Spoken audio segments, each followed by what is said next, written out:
Idea या ये show का कॉन्सेप्ट मुझे एक्चुअली मेरे फादर से आया। जब मैं उनको देखता था, उनकी बातें सुनता था, तो मुझे लगता था कि इनकी इतनी ज्ञान की बातें, इनकी गुण की बातें और विजडम की बातें हम सुनते हैं। एंड बट कहीं ना कहीं जाके इनको डॉक्यूमेंट करना चाहिए, बिकॉज ये सारी चीज़ें फ्यूचर जनरेशन के लिए, हमारी फैमिली में पर्टिकुलरली के जो उनके ग्रैंड चिल्ड्रन हैं, उनको पता चलना चाहिए कि उनके दादा कौन थे, कहाँ से आए थे, क्या उनके स्ट्रगल्स थे, ताकि उनको पता चले ये सारी चीज़ें। एंड फिर वहाँ से मुझे लगा कि जब मैंने उनको इंटरव्यू किया तो मुझे लगा कि यहाँ पर ही क्यों रुके, let's see whether we can do other people. उसमें फिर एलन जी थी एंड वहीदा जी थी, भट्ट साहब थे, बहुत से ऐसे एक्टर्स थे, लेजेंडरी फिगर्स थे।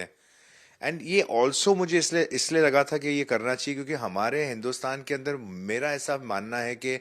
हमारे जो प्रीवियस जो लेजेंड्स थे वो उनको किसी ने प्रॉपरली डॉक्यूमेंट किया नहीं। बहुत ग्रेट्स थे हमारे हमारे फिल्म इंडस्ट्री के अंदर, राइटर्स, डायरेक्टर्स, म्यूजिशियंस, सिंगर्स जो आए और चले गए, उन्होंने इतना कमाल का काम किया, बट उनके कुछ असॉर्टेड इंटरव्यूज कहीं कोई किसी एक टॉपिक पे या किसी एक बात पे, बट किसी का सिट डाउन कहीं हार्ड टॉक जैसा कोई इंटरव्यू है नहीं जहाँ पर उन्होंने अपनी ज़िंदगी के सारा निचोड़ आपको दिया है या बताया है कि ये मेरी स्ट्रगल थी, ये मेरे इनसिक्योरिटीज़ थे, ये मेरी विक्ट्रीज थी, ये मेरे हाइज थे, ये मेरे लोज थे। हमने ऐसा कोई उनका कोई इंटरव्यू देखा नहीं है। राज कपूर साहब हैं, देव साहब हैं, किशोर दा हैं, रफ़ी साहब हैं,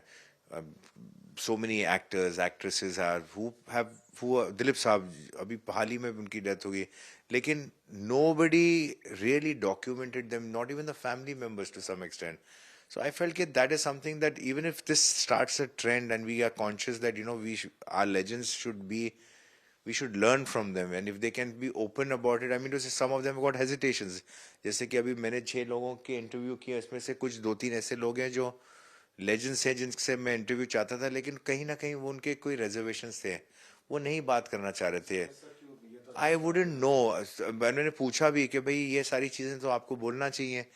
बट उनके कोई रिजर्वेशंस थे, उनको ऐसा उस वक्त जब तक ये कॉन्सेप्ट आया नहीं था तब उनको पता नहीं था कि क्या उनकी ग्लोरिफिकेशन हो रही है या उनकी पर्सनल लाइफ के बारे में कुछ पूछा जाएगा। तो आई एम होपिंग कि now that this show is out, if there is any doubt that any person in the future would be at rest right now, because उनको पता चलेगा कि मेरा कोई कंट्रोवर्शियल शो करने का इरादा है नहीं, ना ही कोई सेंसेशनल करने का इरादा है, ना ही कोई उनके पर्सनल चीज़ों के ऊपर कोई इंट्रूसिव या प्रोबिंग करने का इरादा है, कॉर्नर करने का इरादा है। मैं बाकायदा उनसे सिर्फ उनकी ज़िंदगी की जो स्ट्रगल्स हैं या जो सक्सेस है, उन्होंने कैसे डील किया है, उन्होंने क्या सीखा है उनसे, और आने वाले जनरेशन्स को वो क्या बताना चाहते हैं, जिससे लोगों को बहुत हेल्प हो जाएगी, बहुत सीख मिलेगी। So see, it's the concept is very different. If you see the not only the body of work that they have done, if you see even the age group in which they fit, if you see, it was very intentional that I wanted to go for the slightly legendary senior people who maybe are at the twilight of their careers. Some have probably even retired, some have not working anymore, some are doing it maybe just out of just some शौक है उनको करने का।